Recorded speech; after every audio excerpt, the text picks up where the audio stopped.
Three, two, one. I think we're live. Well, hey. So kia ora, welcome back to PFPTV, episode 3. Look at that. We're all into alliteration and rhyming and stuff today. And with me today, I have Luke Faccini from The Sponge. Hey, Luke. How is it going? Yeah, really good. Beautiful day. Perfect start to the week. It's always a beautiful day in Australia, though. Surely that's what particularly now as our Trans-Tasman bubble is about to be opened. I imagine we're going to be bombarded. You're clearly a mole for the Queensland Tourist Board, where it's actually torrential rain and there's spiders 10 foot tall that are going to kill me at any second. But hey, let's not talk about that. Come to Australia, it will be great. And there's big spiders, but they're friendly. Yes, right. So who are you? What do you do? Let's get straight into it. Yeah, what's Luke all about? What's the Sponge all about? What are you doing, man? So my name's Luke. I run a branding agency called The Sponge that exists to help good businesses become better brands. Basically, we help businesses rebrand with purpose, and that involves talking about impact, something I'm passionate about. Authentic, world-changing impact through business. I think, that's what's expected of the market at the moment. So I love those moments, those aha moments with business owners where they see that they can actually be that good human that they are in their personal life through their business, and it's good for business. So that's what insanity are you talking? That's just that's never going to happen. I got sent Carl Davidson, who I interviewed last week. He sent me through a picture earlier on, and I dared him to post it on LinkedIn, and he said, "No, I dare you to post it." So I will post it at a later point. But it's called Savage Chickens is the cartoon, and this chicken's reading a book called The Secrets of Business Success, and and then it flips to the next sort of cartoon bit, and it's got chapter 2, be a narcissistic wanker. So hat tip to Carl for that one. I'll post it as a separate post on LinkedIn maybe later on today, if not tomorrow. But for me, like almost the entirety of my corporate career, it just seemed to be that most of the people running the show were narcissistic wankers who just cared about making money. So, what was your experience? Because you transitioned, like myself, from kind of the business as usual world to this impact, purpose-driven world. So, how did that happen for you? So, the narcissist wanker that I was. Yeah, I started The Sponge in 2001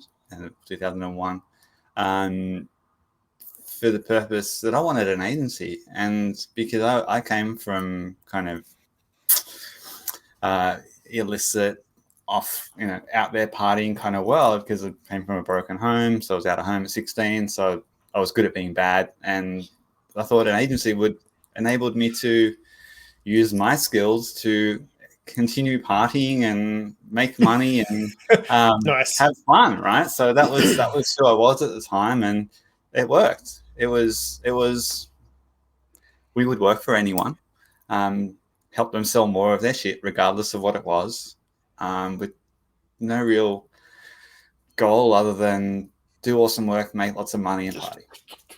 Dollar bills, y'all. That's what it's all exactly, about. Right? Exactly. Yeah. So, I was that. That was what I thought business was about, because I never really stopped to think about the true cost of things, supply chain, who was getting exploited in order to do that, what happens to the things that we're helping to sell, like what is the full life cycle of that product?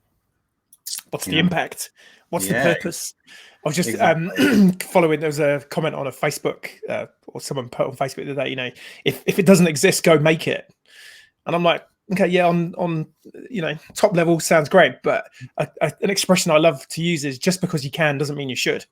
And someone then posted a picture beneath my comment of someone wearing Crocs mittens. It's like,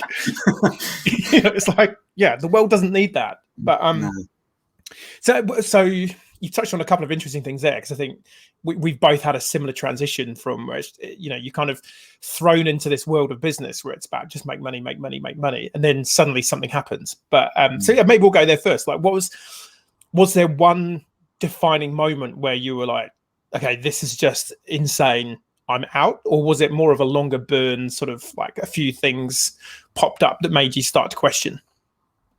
Oh,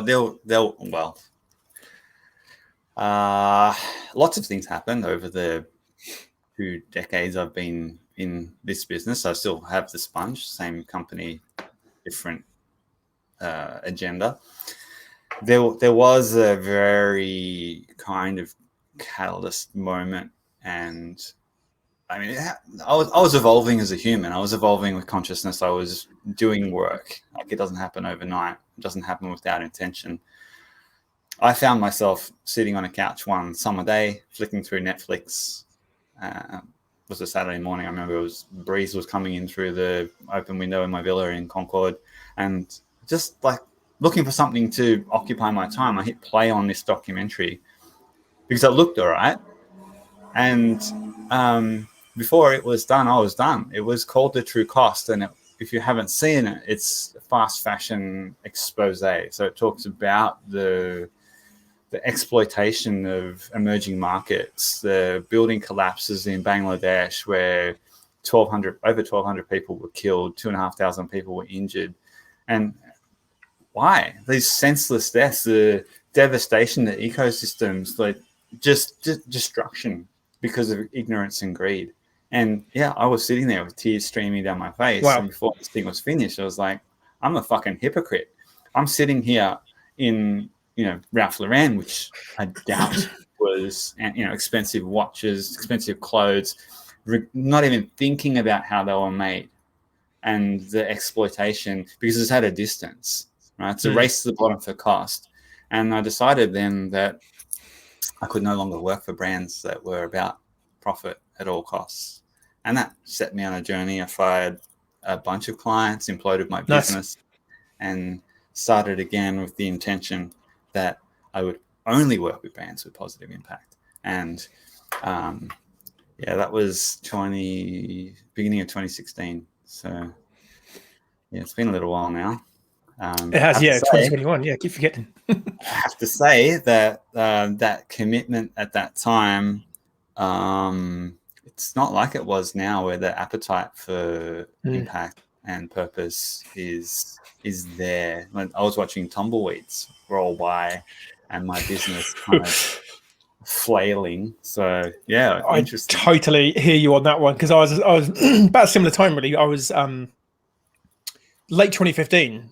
Well, actually, no, I'd have had my purpose epiphany earlier than that. It was kind of late 2012. 2012. So we had the earthquakes here in Christchurch, 2010, 2011. So massive kind of near-death experience collectively for a city. I think a lot of people had a bit of a wake-up call as to, like, what am I doing? Why am I doing the job that I'm doing, and all that kind of stuff. And then we had our daughter was born in 2012. So that was another kind of big event, I think, for any human is, well, you're now a parent, have at it. Good luck. But late 2015, I got made redundant. And that was really the moment for me when I was at a crossroads where I could think about having a go at running my own business or stay in the loop and try and get another job. And I just thought, well, I need to give this a go. And it was the same. I called it the purpose desert. I was kind of like, hello, is there anybody there? Does anybody want some purpose? And it was just nothing. And it's like, shit.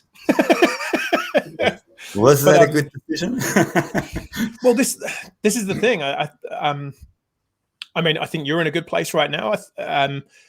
The growth, and we'll get on to the whole B Corporation thing in a minute. I'm not, no doubt. The rise of interest in B Corp and purpose just in 2021 so far. And I think COVID has been another shaping factor in people spending some time at home going, why do I go to this office or the office I have been going to hang out with people I can barely tolerate, to do a job that I really don't like, to help other people who I don't really align with earn more money. So yeah, I think I totally hear you. It was like a desert of purpose, but I don't know what it was like for you, but for me on the inside, I just knew that I was 100% aligned with the truest version of me at the time. And it was, there was nothing else I could do. So yeah, I don't know what it was like for you. Yeah, it is. And I call that moment my purpose moment. And from there, we did actually address our purpose for the organization and our values, and everything felt right. And I say that to other people, when you do this, you will get tested, right? The universe or God or whatever label you want to put on it, test goes, right, how much do you want this? So it just tests your resolve. So I had some serious tests. But yeah, it's when you know, and it feels good. So yeah, I agree. I mean, we do well. I'd suggest we were purpose pioneers in this region. I look back 2015, 2016, we were not even at 10 B corporations in New Zealand. And the first, I think I was B Corp number 8, I think. The ones prior to that had been relatively small businesses who were doing it because it was the right thing to do. And it was almost like a seal of approval of the good that they were already doing. Whereas I think the movement now globally is at a point where it is edging into, hey, this is an advantage we need to think about from, recruitment, from a marketing perspective, from a market perspective, and so on and so forth. So not to say that those aren't right or wrong reasons to get involved in the movement, but I definitely feel that there was an element of an act of faith in jumping on this purpose thing when it was really an outlier concept at the time. But I don't could you imagine with what you then knew, and this is what I call like the authenticity gap. So there's this kind of version of you who you have been versus the version of you that you want to be. Could you imagine, would you, if you had taken work from really bad companies that you really hated, how would that have affected you? I have refused. I couldn't do it. And that's what I mean. The test is that where my decision was to only work with business that has positive intent. And early on, that conversation, the way I approached it was probably a little harsh, that I wasn't allowing the influence for those to inspire those organizations, which is how I take it now. Is everyone is on a journey, and all you need is that light there, the intention, and then you can move them. Whereas if it's like you're either good or bad, which is where I was, you're either angel or a demon, and be gone, demon. And that was not the right way to do it. But there was some serious opportunities that I said no to, and because of how it felt. In my heart, it wasn't aligned with where we were going. I have to say something though, is that there were plenty of businesses that were already in the purpose space, pioneering and leading and doing the work, and my hat goes off to those. I feel like even though the groundswell and the popularity of the movement and the appetite for it is great now, back then, even years before, the conscious capitalism movement in Australia and New Zealand, that was fairly strong. I mean, I think it peaked earlier than 2015, because even though it hasn't got the same energy that it once did. And there were, when I got certified, I must have been around 210 or something, 200 at least, because when I went to that B Corp Leadership Development Day in 2017, so 2016, 2017, there was 221 B Corps in Australia and New Zealand. Nice. So there were plenty of businesses doing it well. It's just that it wasn't mainstream. And I can imagine, I just can imagine how difficult it was for them to have those conversations, because it was difficult for us, right? At that, totally, good degree of latecomerness, right? I'm not discounting anyone. Everyone's got a journey, and the right time is always the time that you start. Exactly that. On, right? Yeah. So because I mean, I kind of B Corp definitely got cemented for me through Kate Billing and Paul Leacock, who run Blacksmith, they certified just prior to me. And I got introduced to them a couple of years, I think, before they certified, because of the conscious capitalism movement. Because when I had my kind of moment, my purpose moment. For me, it was very much what else is out there. It just seems to be the way we're kind of running the show doesn't really work for me, doesn't really work for the people in the business. It's not really working for the planet, not really working for community. What else is there? And conscious capitalism was definitely one of the first things that I stumbled across. So that's how I got introduced to Kate and Paul, and then they kind of they were pretty involved, I believe, in the community of that here in Australia. But it's interesting what you said. I was exactly the same. I refer to it as my kind of hard Brexit from the corporate world. It was very, very defined. Big evil bastards Inc. over here, business for good over here. You know, it's kind of like that Full Metal Jacket scene where he's got, when he's talking to Joker and he's got the peace badge. He's like, "Whose side are you on, son? Are you with them or are you with us? Are you in for the big push?" And it was like, that's how I kind of felt. It was like, it's really obvious. You're either for this or you're against it, but it's way more nuanced than that. And I love what you're saying when it's a spectrum, it's a journey, and when you're ready for the journey, you're ready. Yeah. So how did B Corporation pop up for you? What part of the journey did So I was quite polarized, and I was working either with angels or and I thought that's kind of ignorant, in that, like, I'm not solving the problem, which was the big bad business. How do you put them in their place?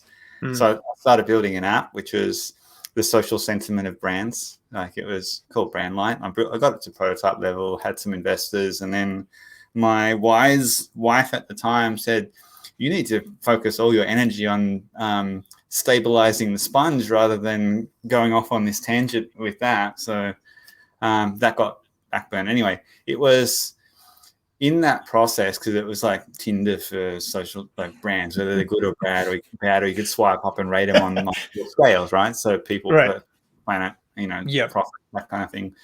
And in that process, I reached out to everyone that I could around the world, top professors at different schools, universities, to help make this thing work. And I was also reaching out to authors. So one author said to me, "Looks like you're building a rating system. Have you seen B Labs?" And remember, I'm super polarized at the time there. And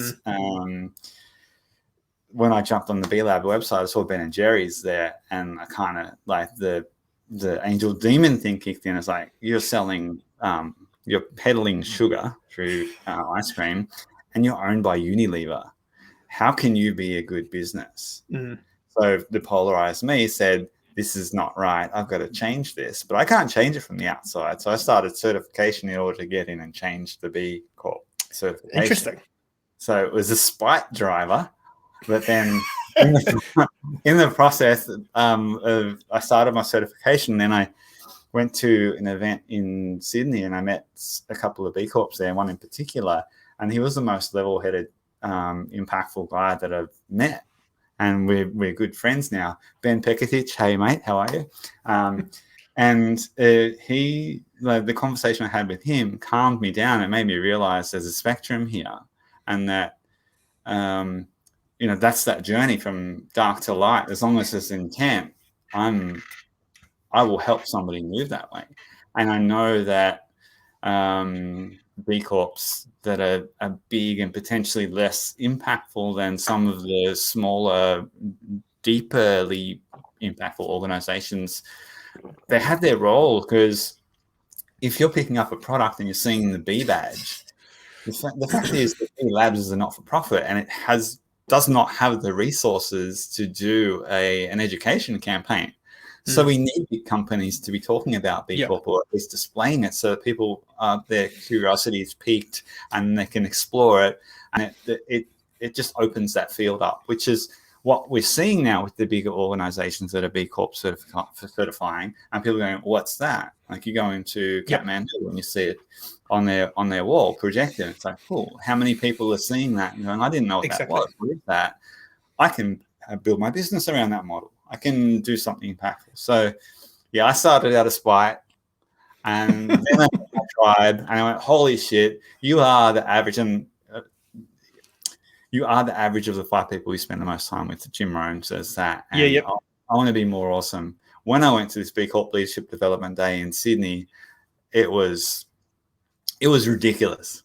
Everybody I bumped into at this conference was doing something phenomenal with their business, not just cool, but like world changing. And so this is my tribe. How do I be amongst this? And I made a commitment then to get to know everyone in the B Corp community in Australia and New Zealand. There's only 221. It was why I remember that number. I was like, yeah, if I speak to 10 people a week, it'll only take me 22 weeks to get to know and befriend everyone. That reality of that didn't work out like that way. But the intent was there. Yeah, and that opened up some things. We tried to get the monthly B Corp drinks going in Sydney, but the time wasn't right for that. Then I moved to Brisbane and we did something a little different. And by that you mean the Byron to Bundy? Started as Byron to Bundy, yes. And now it's Good North. Good North, nice. Yeah. So tell us a little bit about that. That was with your partner in crime, Tim number one of Purpose and B Corp, Timothy O'Brien. Yeah, so he was one of the people that that I reached out to, one of the B Corps, and we've had a couple of Zooms, and he's an awesome guy, very open and collaborative, very much the ideal of what a B Corp is and is about. And we got on well. And when I decided I was going to move up here, I gave him a call and said, I'm coming up. We're going to blow this fucking thing up. We're going to blow the bloody doors off. Excuse my language. I think we're pretty safe on. I think we're pretty safe on LinkedIn. We had a couple of we tested bullshit last time, and we seemingly the videos haven't been removed. So let's go with it. Yeah, I'm going to limit my expletives, but that was one because it was a catalyst moment. So we got together here, and the whole idea was that we were going to run some road shows through the Northern Rivers area and do some things to help build awareness of the B Corp movement, because it's the best kept secret. You would have known. It's like, yeah. You haven't heard of it? I did a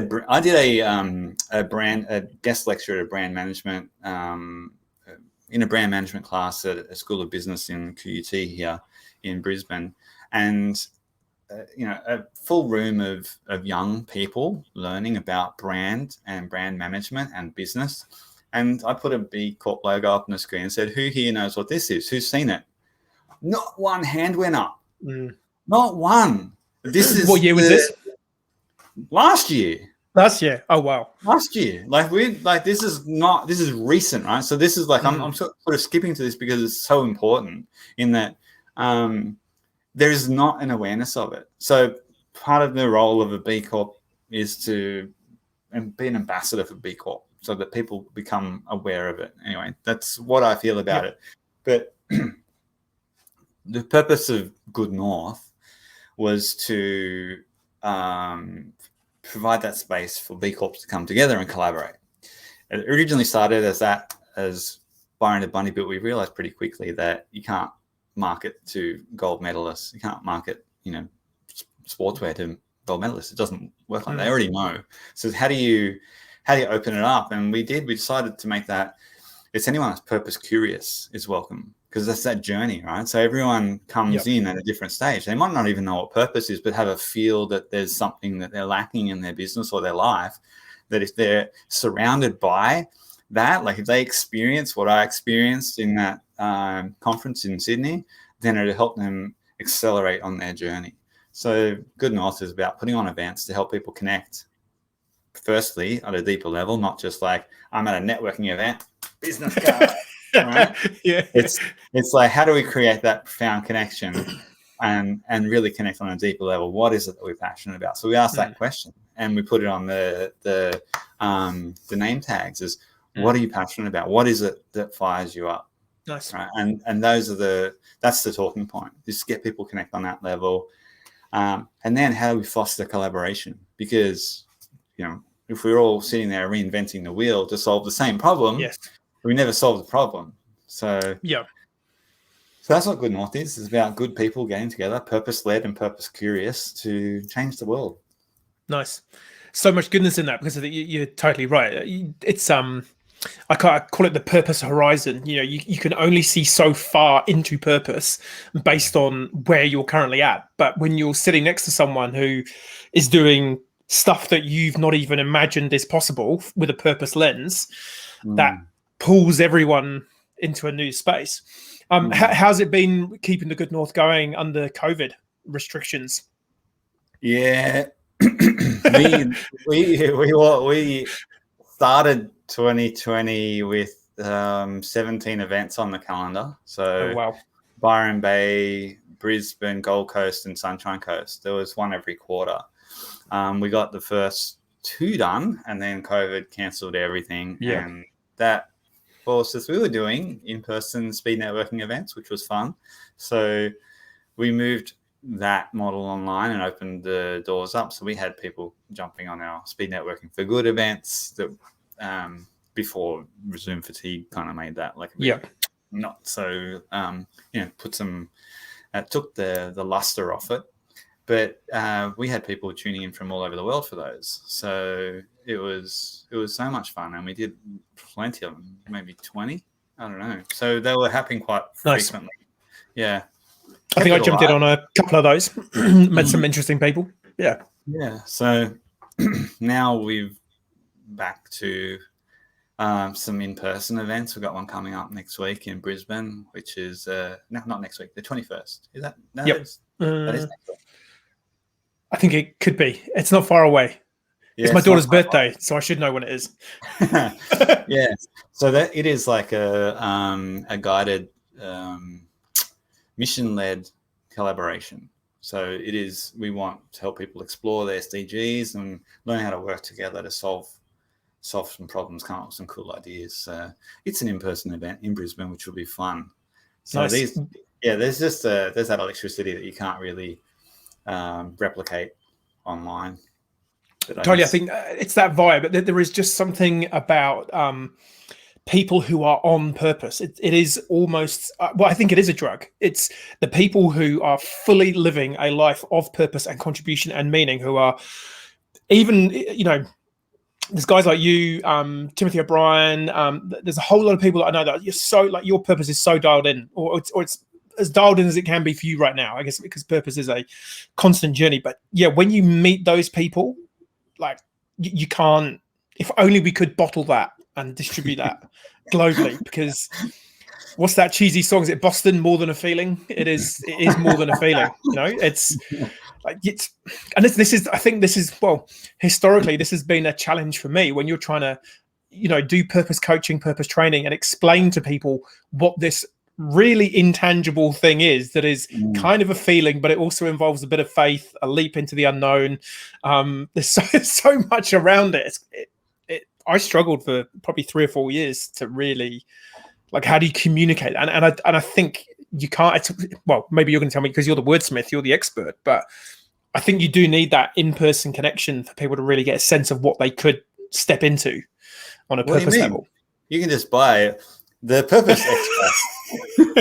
One drop every day, and you are on fire. No, you're right. There is a contagion to the energy. We say that at these events, the air is electric because it is a frequency. Right? When people are free, like they're like I feel it with you. It's like there's a vibe, and it's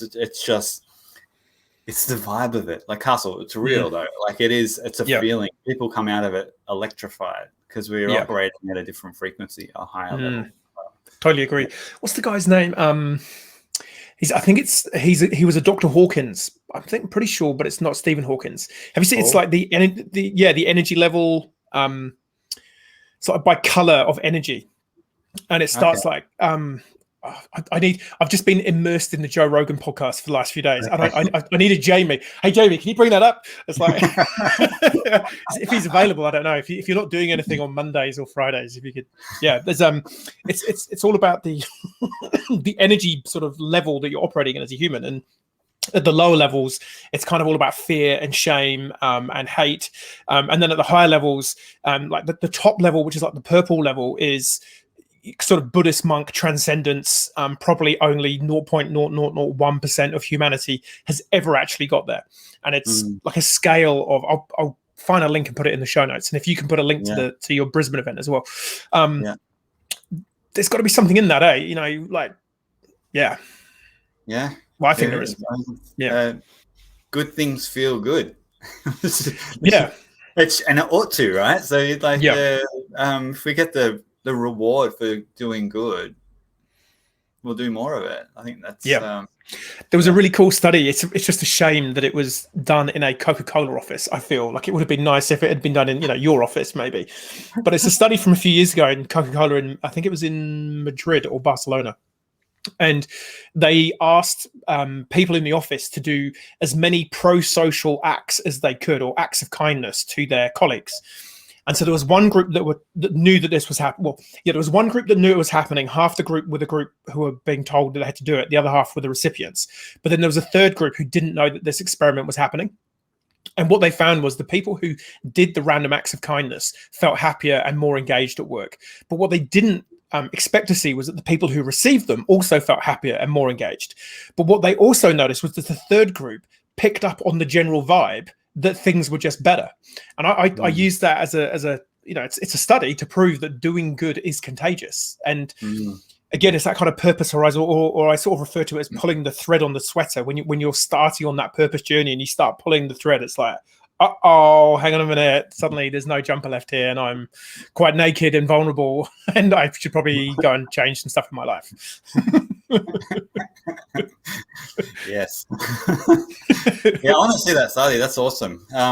Culture is key, and it's about building that culture of good. Yeah. Yeah, everyone's got the potential for it. Just got to get out of our own way there. And I mean, there's a certain level of safety in and fear in that, like if we're working for the man or, you know, big business, and, you know, we've got a mortgage, you know, we've got these things that we challenge. We can't leave to go find a purposeful job. That's okay. And that's even more reason why you need to be surrounded by people that are purposeful, because you'll be encouraged and you'll find the opportunities. You'll get that replacement. You just need to be open to it, be able to. It's well, I think you're right. You know, people. I can't remember the name of the person who quoted this, but I'm sure someone will fact check it. We only change when we're sick and tired of being sick and tired. You know, we kind of stick in, potentially, as Carl and I were talking about on the last episode, you know, bullshit jobs. The number of people based, you know, statistically there's like Gallup polls and there's other polls where the vast majority of people are doing a job that they dislike, where they're not engaged. And in many cases, they see that the job is having a significantly negative effect on the world around them. Yet they feel trapped in it. And I get it, because there is an economic reality in the world that we currently inhabit, that I've got employees maybe, or I've got to pay the bills, or I've got a mortgage, I've got a family I need to support, or I'm part of supporting the family. Yeah, and it's hard. But I think, as Carl and I were saying last week, the key is just to and as you've said, you know, start where you are and start with what you can.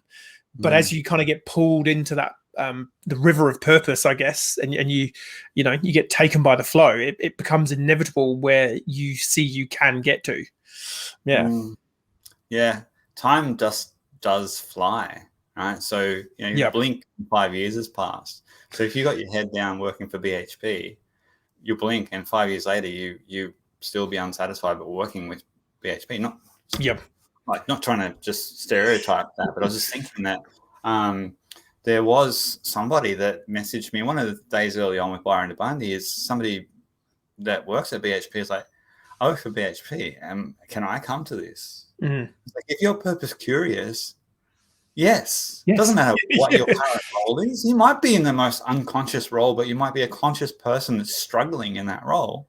So 100% come along, because you're going to be surrounded by your people. Your consciousness is going to be expanded. You will vibe the way that you are naturally and meant to vibe and be a good human, right? So it's just, I think even more so now. Just we need to help people wherever they are, and that's been a challenge for that's a challenge for me last year, is that I've forgot that we're all on a journey, and it's like I know I'm somewhere on the purpose spectrum, and some people might see me further along than them.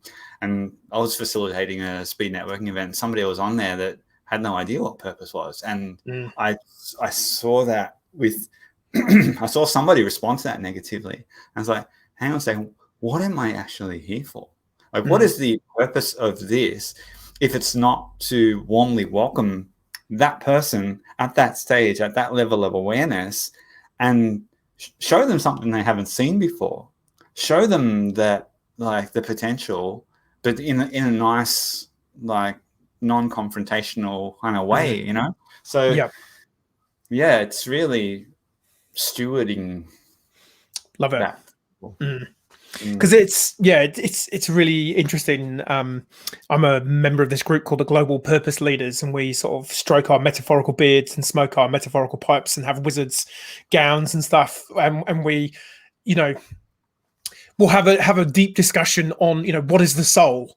You know, we'll have I think we had like a 60 or 90-minute Zoom call with I don't know, maybe 15 of us all trying to unpack what is the soul. And you kind of, when you're at that level of trying to break down what is purpose and meaning, and some of these, like, you know, sub classifications of words and all the rest of it, you forget that some people have not really connected to the idea that there's more to life than just earning money.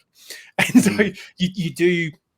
But I guess as the movement gets bigger, and as we kind of, each of us develop and grow and understand more of what this thing is all about, I guess there's always someone at a different part of the sort of the conveyor belt, or the escalator, I suppose would be a better analogy, because it's an upward trend in terms of consciousness and awareness.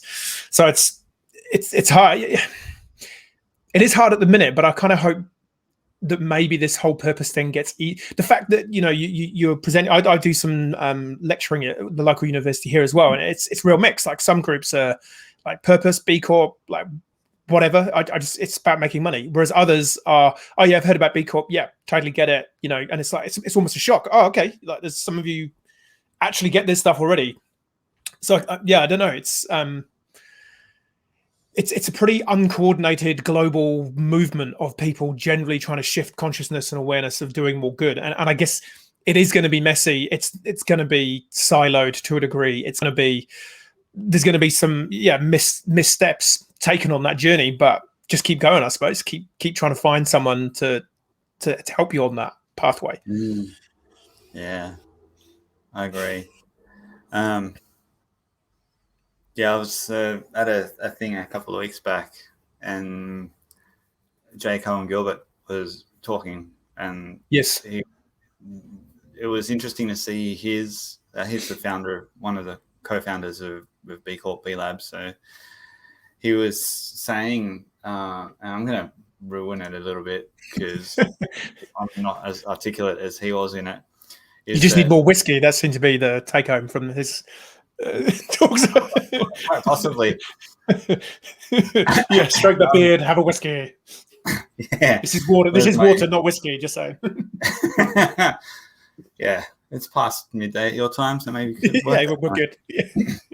And that the problem is that it's such a B Corp is such an exclusive thing, in that it's so difficult to do, but we need it to be more inclusive, right? Which is his imperative 21, when he talked about that, is that it's making the conversation, or putting the methodology, the framework there, so that any organization can adopt it and make that testament, make that commitment, without having to go to that bear all kind of rigor of the B Corp certification. So it's making that conversation happen more, which is, I guess, it's the making it open, making people aware of it.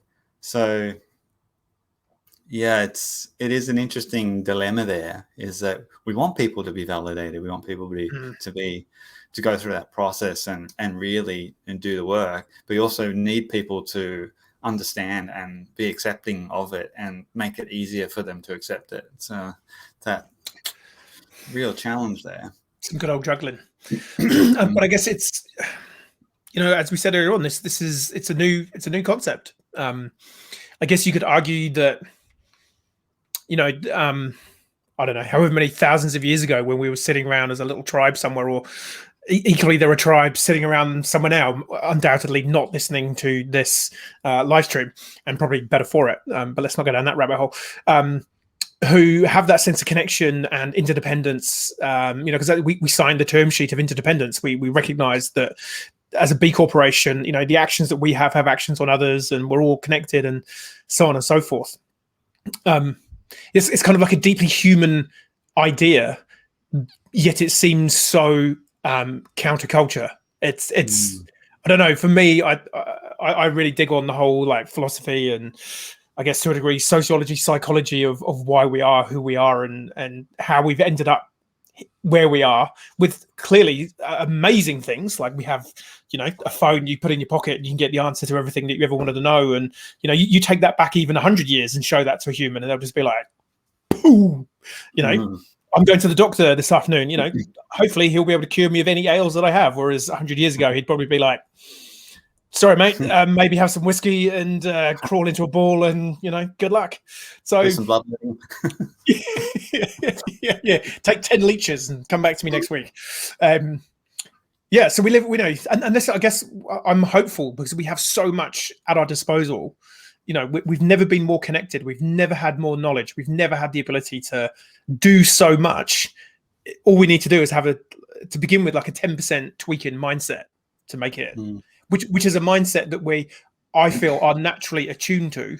It's just that it's kind of been knocked out of us. I don't know. Yeah. Yes. So talk to me about your personal development stuff, because you introduced. I always feel like I'm pretty on the edge of personal development stuff, but then you've introduced me to like 3 new concepts over the last 6 months, and just like, okay, yeah, Luke's nailing this. And one of them was the Horoponopono.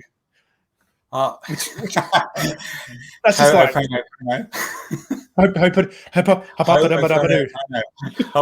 the one. Yeah. If you can spell it on your first go in the comments without Googling it, you get a high five. Yeah, so that was that was interesting. It came to me a little unexpected. I was not really seeking religion or anything like that at the time, or I was seeking consciousness, and this thing came up. It was I got exposed to a book by Dr. Hewlin and Joe Vitale. So Dr. Hewlin has a equally hard to pronounce surname, E Haki Lakula, or something like that. Probably bastardized it, and I'm sorry, Dr. Hewlin.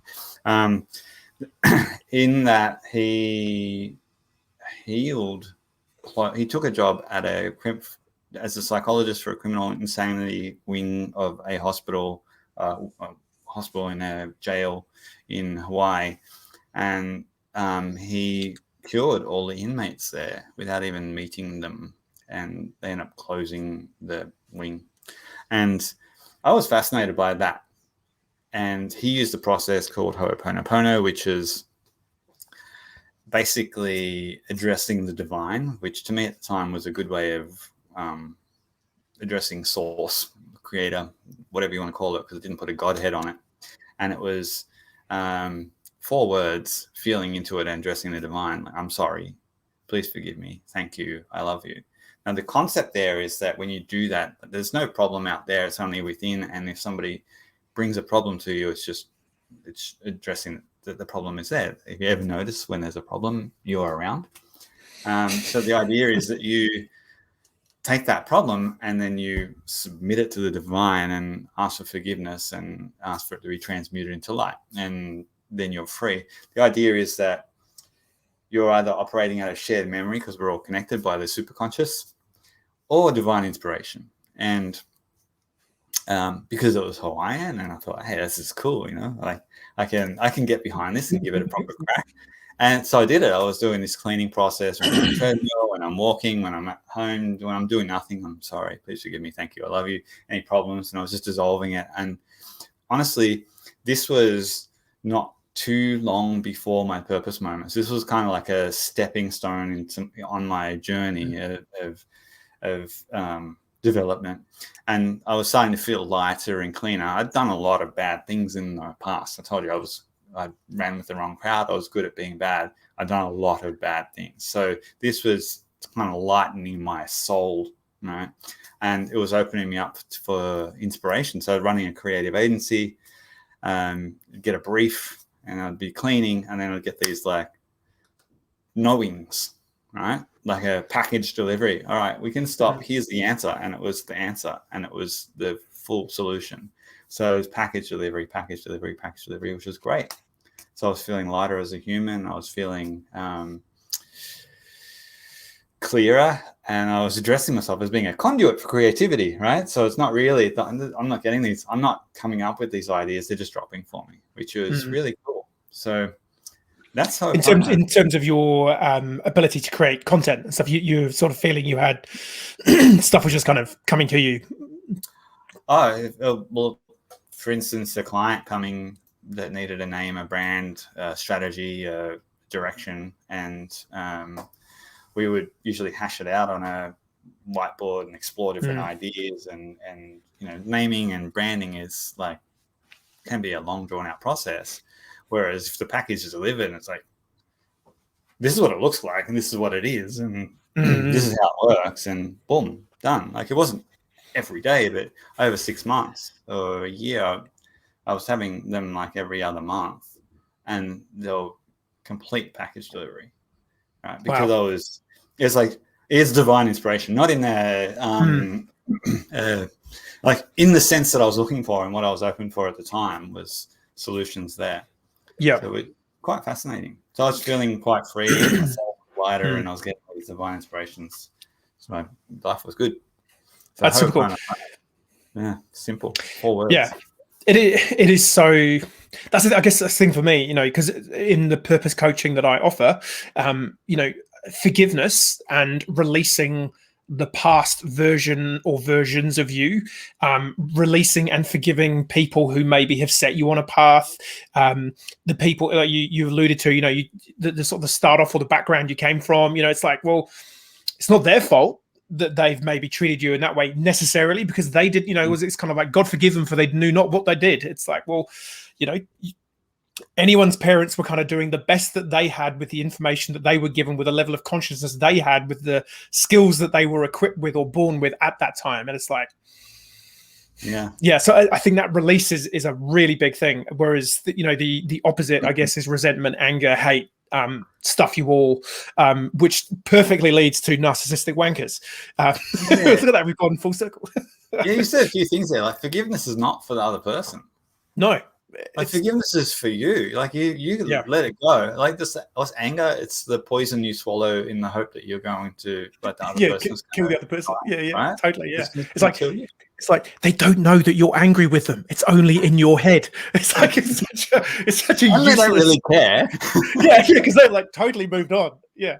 So like this is like the deepest self work, right? So, you know, that forgiveness is such a big thing, and I did do a lot of work on that on my parents. You know, we've all got mother and father issues, like from you know, even if they were the best, there's always that. So that work is just so powerful. You got to work on yourself. The other part of that, which is so powerful, is gratitude. Right? So like skimmed over those words quite lightly, right? I'm sorry, please forgive me. Like that forgiveness, that let it go. You know, frozen. Let it go. You got kids. Like it's very wise, right? Let it go. Let it go. Lighten yourself, right? And gratitude, like gratitude for. And I wear these beads as a reminder. It's not even like I did a gratitude challenge last year, which was like to do 90 days of public gratitude, and that was pretty world changing for me. In that, even days that were quite meh. The act of spending half an hour to contemplate what was it? There's always something. What was it today that worked in my favor?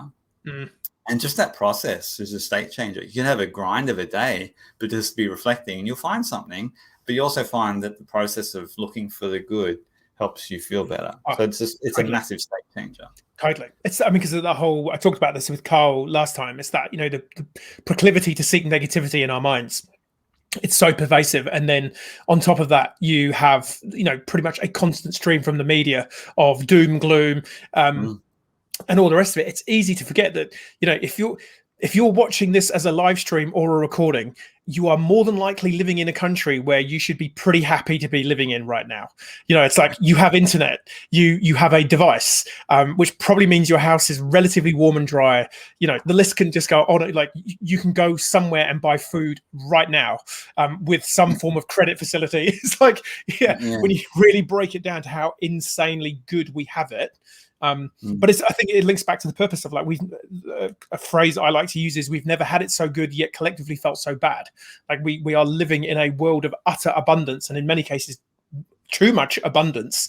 We just need to switch our kind of focus or our efforts into more meaningful pursuits. Maybe you could even go, which way is it, go in pursuit of purpose. There we go. What a crazy idea.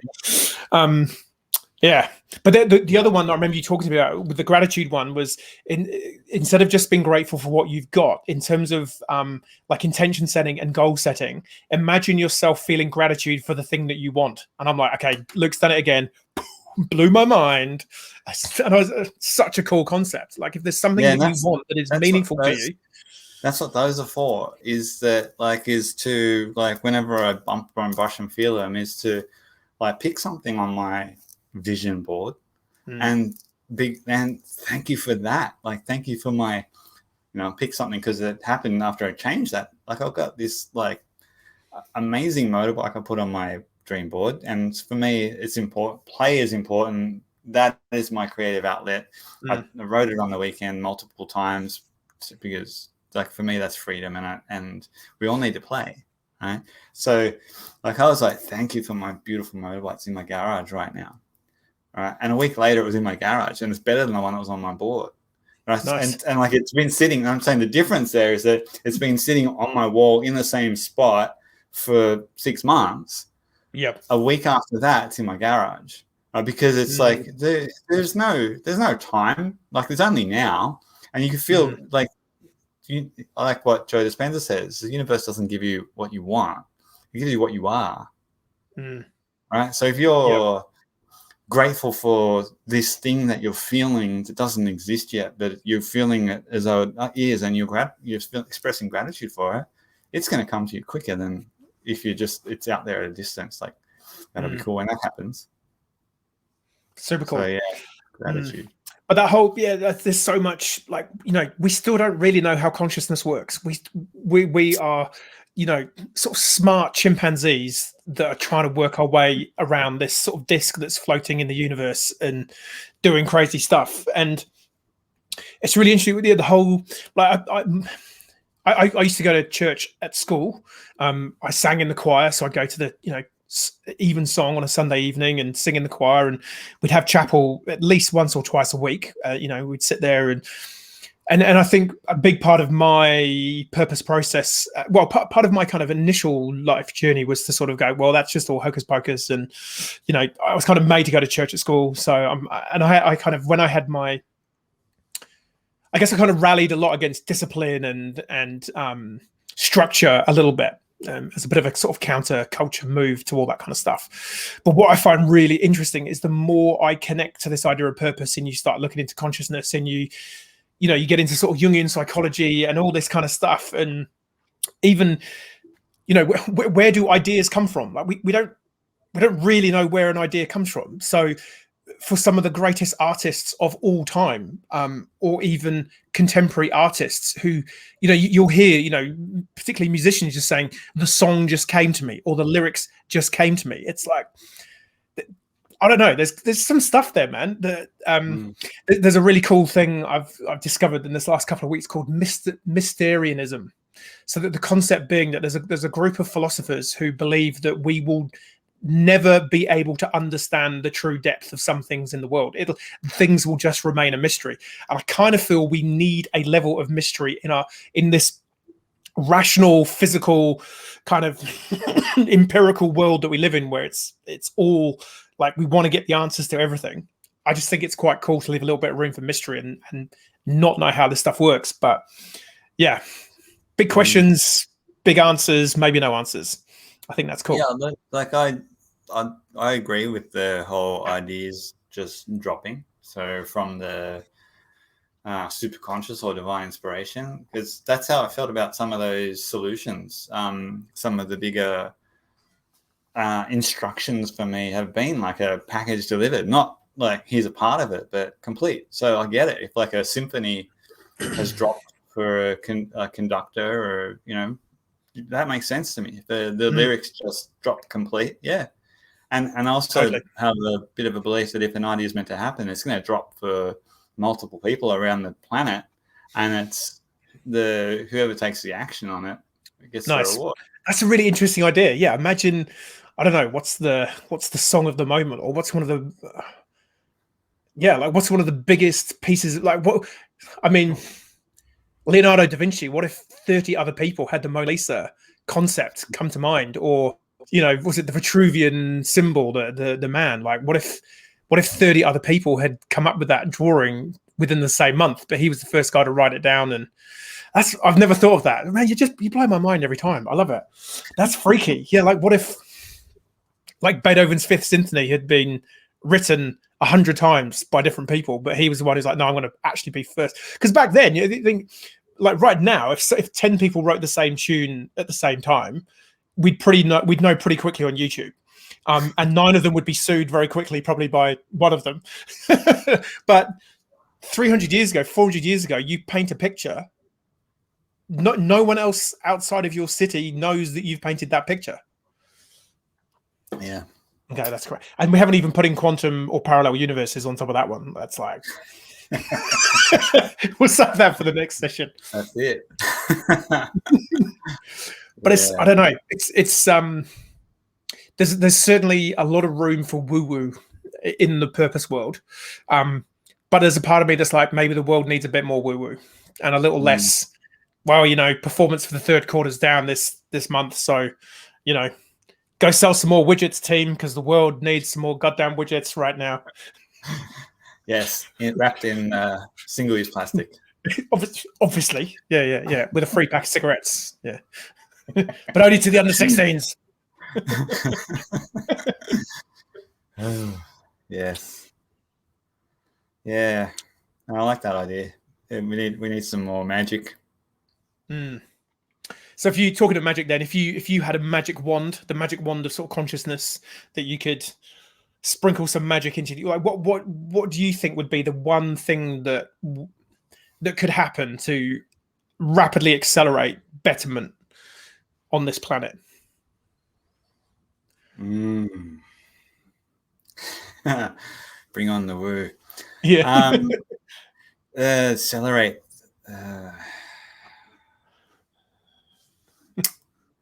The old guard retiring now. Interesting. Yeah. I think there's a lot of limitation by governance in some of the bigger organizations. So, yeah. I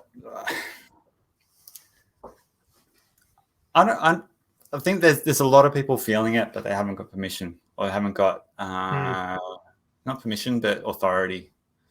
So it gives those people authority, and we'll see the change happen way quicker. Nice. Yeah, because I kind of reflect on the governance topic. And in fact, I'm doing a presentation or a talk on Thursday night in New Plymouth to the Institute of Directors on purpose-driven business and what that looks like. It's interesting, yeah, because if governance in the current form was really working, would we have as many of the challenges globally that we seem to be sitting on? It's interesting. Yeah.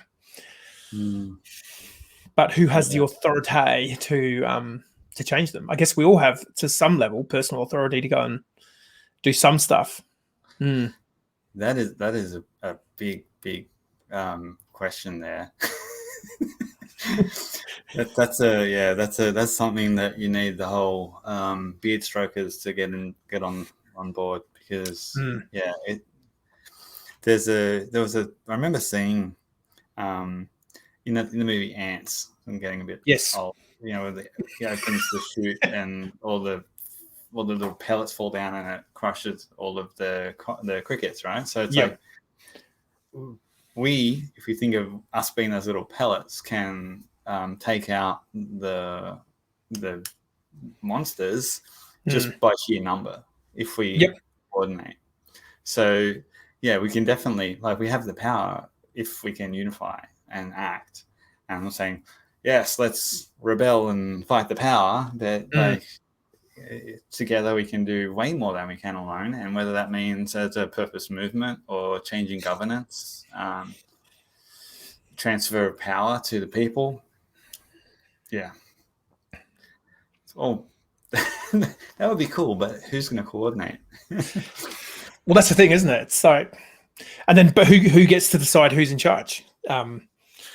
You know, is it going to be just the narcissistic wankers of the purpose world, of which people might include us in that, because it's like, oh, look at you two on your LinkedIn live stream with your microphones and your videos, and you know, who you know, it's like, are we them, but in a slightly different guise?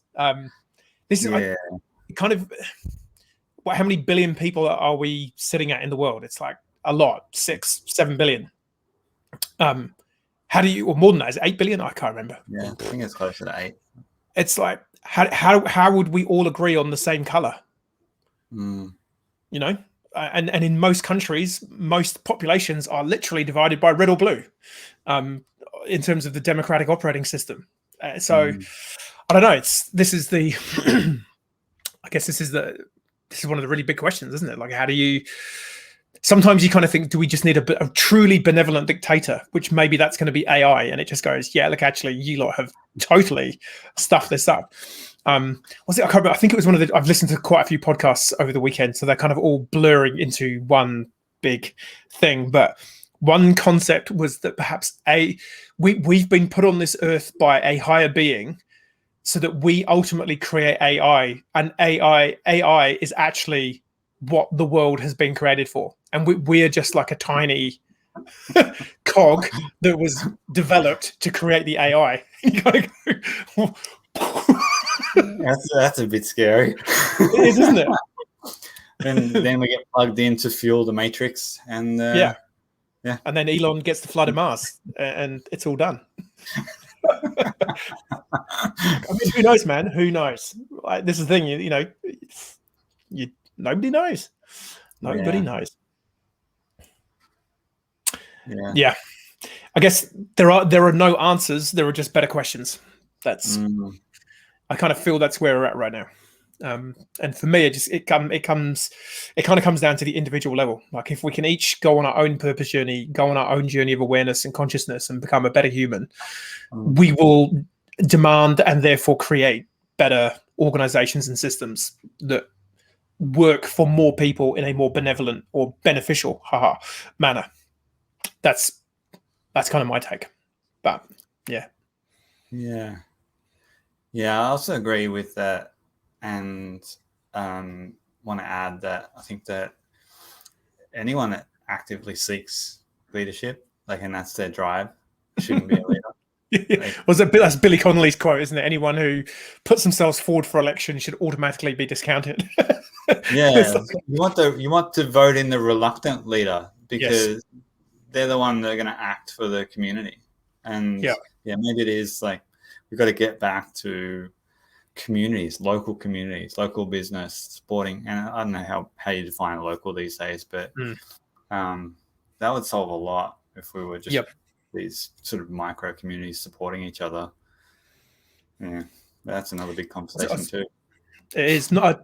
I think because the word community, I think for me anyway, historically, it had a kind of. It's a very left-leaning word, obviously derivative of communism, but community-focused grassroots. it's kind of like the old crazy lady on your street who wants to organize a neighborhood watch because actually they're just really nosy and they want to come and look around you. You know what I mean? There's like in my head, I think of community. I don't think kind of sexy, exciting, groundbreaking, change the world. But I think you're right. The more we act and think and buy local and operating communities, and it's interesting. My daughter's school she goes to just up the road. There's a after school care program that people can pay for. And I was talking to one of the mums from school the other day. She was around here talking to my wife, and I said, but isn't it crazy? Like, what if just a group of parents got together and said, we'll just look after the kids for free? Because 20 years ago, 30 years ago, that's just what would have happened. Yeah. It's like, so I do think there are community things that we could do which would help, redress. That's a great way to kind of go, well, if you're a parent who's really struggling, maybe a solo parent or both parents are working, you're kind of struggling, your kid kind of has to stay after school so that you can finish your work, but then you're being economically penalized because you've got to pay for your kid to be cared. It's like, okay, well, it's kind of like almost like a degrowth, isn't it? It's like, well, hang on, what if three of us as parents just said, look, we're going to be on the sports field opposite the school with some rugby balls, a couple of soccer balls, some frisbees, and some stuff. Kids just come and hang out. Yeah. That's community, right? Raised by the community, not by the individual. Yeah. Yes. To save a lot of the environmental issues too. If everyone shopped at farmers markets and stopped putting fuel miles on what they're consuming, ate seasonal and local, not wrapped in plastic. I was talking to so part of the work I do at University of Canterbury, I co-teach the creating impact-led organizations MBA class, and we have this guy Bubba Cook, who, if you're watching this at any point, hey Bubba, and he works for WWF, but he's also a specialist in sustainable fisheries and sort of the MFC marine. MSc, Marine Sustainable, I can't remember what it's called. MSc. Anyway, I'll put a link. And I watched Seaspiracy the other week, and I sort of emailed him. I was like, "Oh, dude, like, please tell me it's not true." Because I watched Cowspiracy the week before, and there's another one called the Milk System, which actually the Milk System is by an Austrian or German guy. I think his was actually the best and probably the most accurate. Because I know a lot of people still go, "Oh, Cowspiracy, Seaspiracy, there's so many, they're just making up facts and da da da da." But Bubba was kind of like, look, there's some stuff that could be fact checked, but the essence of the story is kind of true. And I was like, well, so what do we do? Do we just stop eating fish? And he's like, well, that's not really a solution because there is advantages to some communities in terms of, the benefit that they get from fish. But we sort of both agreed that, do I have the right to demand fresh avocados, bananas, and kind of tuna sushi in the middle of a New Zealand winter when actually kind of all I should be eating is not that? It's probably some kumara, which is, I guess, one of the more indigenous, plants that you could get here and grow easily. It's, crazy times. Yeah, it is, and those documentaries can really mess with you. So, go easy on them. I stopped eating fish again after watching that. It's like until I go fishing or. Have a friend that is actually fishing that I know that what he's pulling out or what I'm pulling out of the water is for me and my family. But it's kind of like I was kind of the same, but it's like you're down to chickpeas. And where have they come from? What are the carbon miles of my chickpeas? But I think that's a big part of this broader kind of purpose journey. It's like you sit there where you get to a point where I don't know where to start. It's all overwhelming. Yeah. Whatever I do, I'm just destroying the planet. So stuff it. I'm going to stay where I am.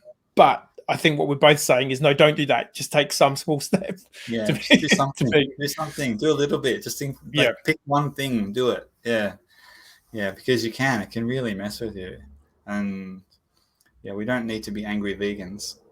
Not that there's anything wrong with being an angry vegan if that's what you are. It's I'm not, but I'm very conscious to be mostly plant-based. Oh man.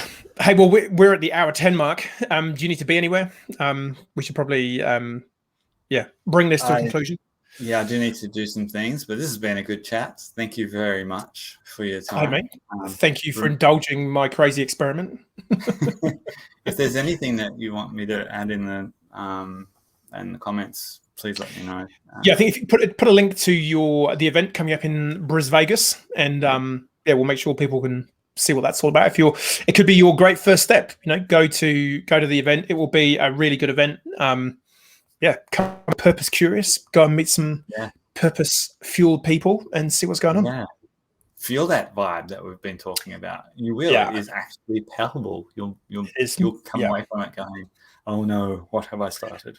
Yes. Compared to most other boring networking events where it's like, why am I here? I don't even like the beer. We have B Corp beer too. So excellent. Who's that? The 4 pints. Up here it's Stone and Wood. So very nice. Yeah, so we've also got non-alcoholic beverage as well if you're so inclined, and good food as well. Nice. Yeah. But yeah, go and check out the networking event. Drink beer, save the world. I think that's the slogan for every B Corp certified beer or wine or spirit producer. The more you drink, the better the world gets. Literally. Hashtag drink responsibly, etc. Don't drink and drive. Yes. But it's Luke's event, so it's all on him. And you're welcome to come. Yes. We won't be streaming this one either, so it's like we'll work that out technology-wise for the next ones. But this one is in-person exclusive. Nice.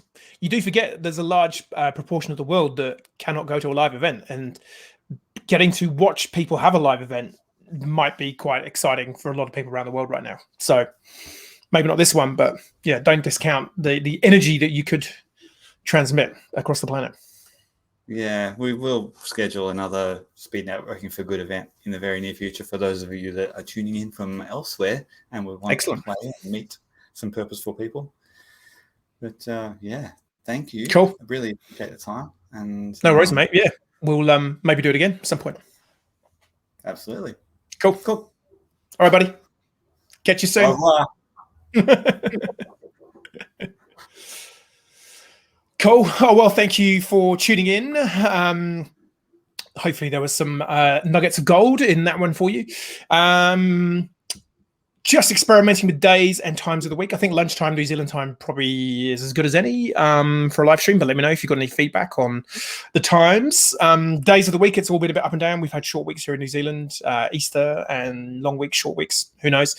Next week, I believe it should be Brandon Peel, who is one of my colleagues in the metaphorical, strokey beardy, smoky pipey, wizardy gown group of the GPL, the Global Purpose Leaders. So we'll be talking all things purpose. That will probably go quite deep, I'm hoping. Brandon is a smart cookie with some super, super cool ideas.